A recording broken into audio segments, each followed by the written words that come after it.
Di era modern, kehidupan kota berjalan sangat cepat dan penuh tekanan. Banyak orang mengalami stres, kejenuhan, dan kehilangan ketenangan batin.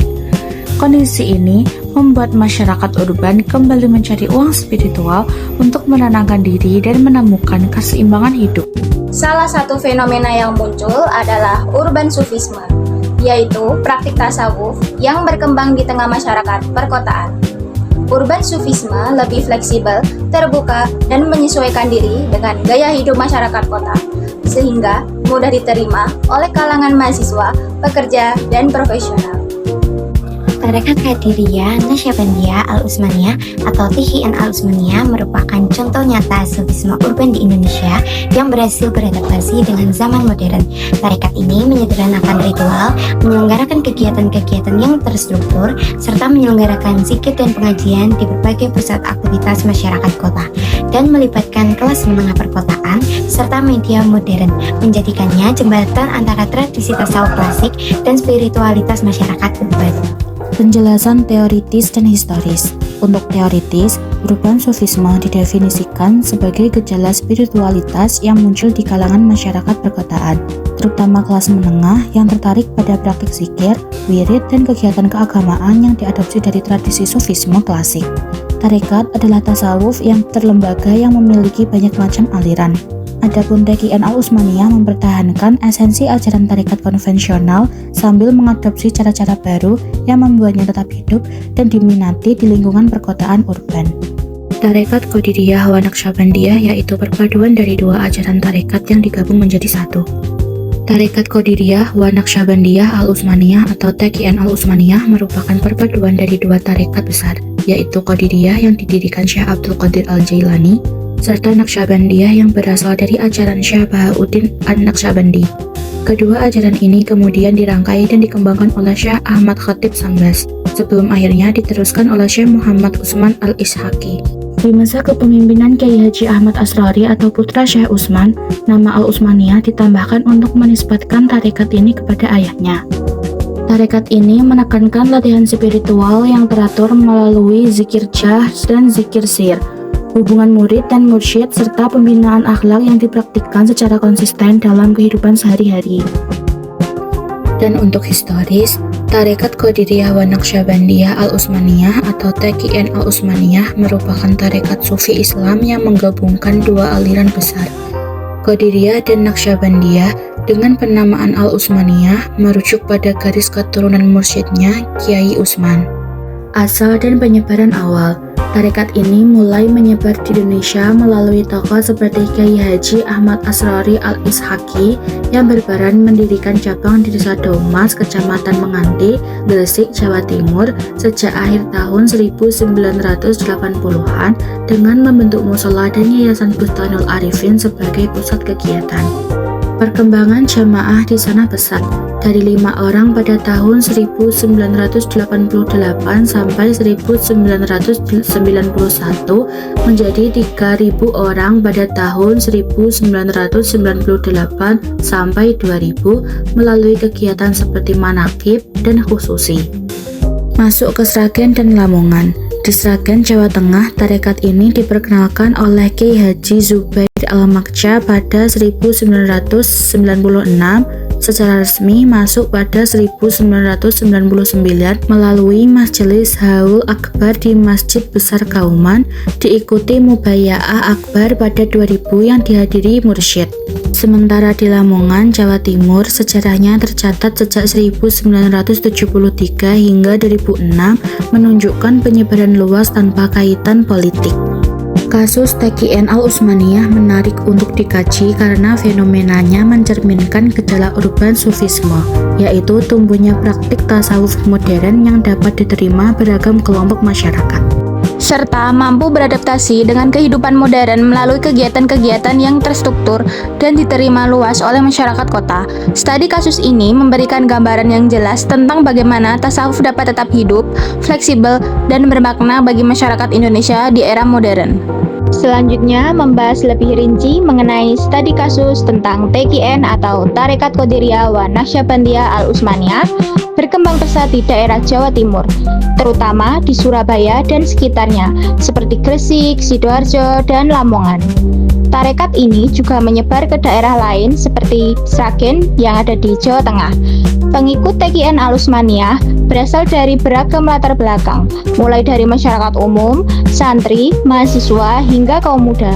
Untuk aktivitasnya, mencakup berbagai bentuk amalan, majelis, dan kegiatan spiritual yang dilakukan secara rutin oleh para jamaah, baik mereka yang sudah berbaiat sebagai salik maupun jamaah umum yang tergabung dalam al-khidmah. Berikut beberapa aktivitasnya berupa zikir harian dengan mengamalkan zikir jahar dengan bersuara. Bacaan utamanya adalah kalimat tauhid, la ilaha illallah, dengan jumlah hitungan yang bervariasi, tergantung tingkatan dan arahan mursyid. Namun, seringkali dalam hitungan puluhan atau ratusan kali, misalnya 165 kali. Dan zikir sir dilakukan di dalam hati tanpa suara lisan, dengan fokus pada latoif atau pusat-pusat spiritual di tubuh. Bacaan utamanya adalah lafaz Allah setelah sholat sebagai latihan penyucian hati dan peningkatan kedekatan dengan Allah Subhanahu wa Ta'ala. Salah satu murid dari Abah Anom datang kepada saya, Ustadz, saya kalau zikir la ilaha illallah ba'da sholat harus 165, harus kenceng. Saya tanya balik, bukannya antum dulu diajarin beliau pangersa Abah, zikir keras, terus ada zikir lembut. Kalau lagi ngantor, kalau lagi di tempat kerja, kalau lagi safar, gak usah zikir yang keras, pakai zikir yang lembut. Maksud beliau begitu, jangan saklek. Kalau gak sesuai kondisinya zikir keras, ya zikir lembut aja. Sebenarnya zikir keras, zikir lembut itu bukan masalah afdol, tapi kondisi. Di saat kolbu kita sedang bermasalah, maka zikir jahar paling afdal. Di saat zikir kolbu kita sudah tenang, jiwa kita sudah teratur, zikir lembut itu lebih afdal. La ilaha illallah, la ilaha illallah.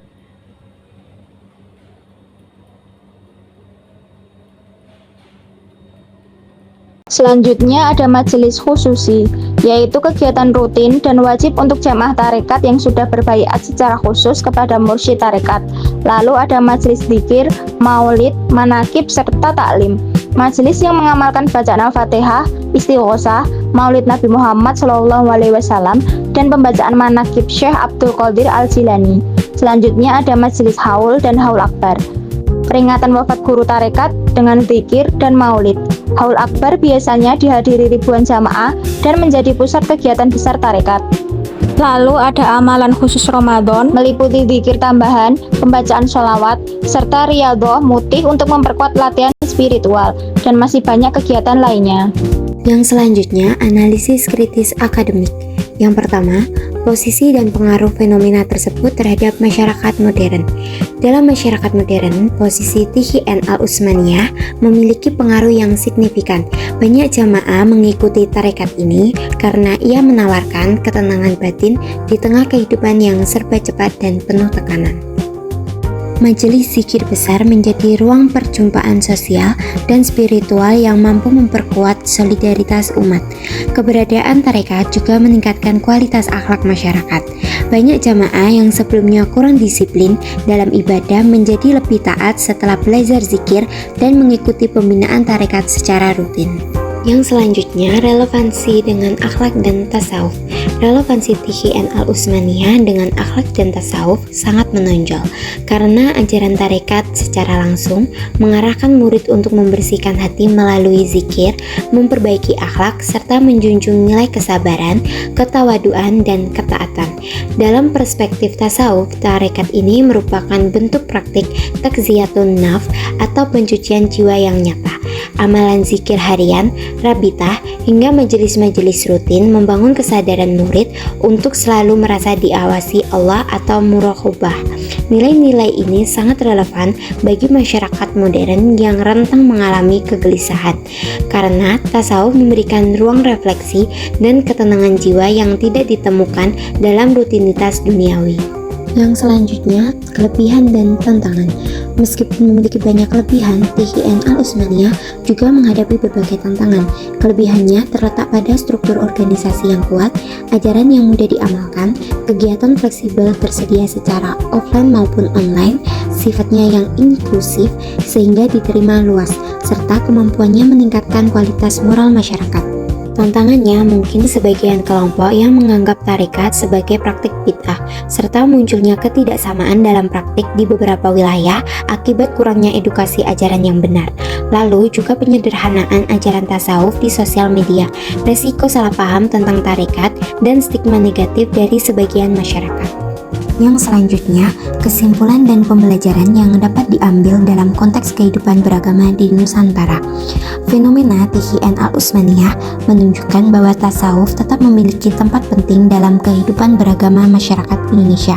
Kehadiran tarekat ini membuktikan bahwa banyak orang mencari ketenangan batin dan pembinaan akhlak di tengah kehidupan modern yang penuh tekanan. THIN Al-Utsmaniyah tidak hanya memberi ajaran zikir, tetapi juga menjadi ruang pertemuan sosial pada pembinaan karakter, serta sarana memperkuat identitas keagamaan masyarakat. Dari fenomena ini, mahasiswa dapat belajar bahwa keberagaman di Nusantara selalu bersifat fleksibel, damai, dan mampu menyatu dengan budaya lokal. Tarekat seperti THIN menampilkan wajah Islam yang lembut penuh cinta dan menekankan kedamaian, sehingga dapat diterima oleh berbagai lapisan masyarakat. Ini menunjukkan bahwa nilai-nilai tasawuf seperti ketenangan hati, kesabaran, dan penghormatan kepada guru masih relevan untuk menghadapi tantangan zaman sekarang. Secara keseluruhan, pengalaman THIN Al-Utsmaniyah mengajarkan bahwa agama tidak hanya tentang kewajiban syariat, tetapi juga tentang membangun akhlak, memperbaiki diri, dan menciptakan harmoni sosial. Bagi mahasiswa, ini menjadi pelajaran penting untuk melihat praktik keagamaan secara lebih bijak dan toleran, serta memahami bahwa spiritualitas yang damai dapat menjadi kekuatan besar dalam merawat kerukunan di Indonesia.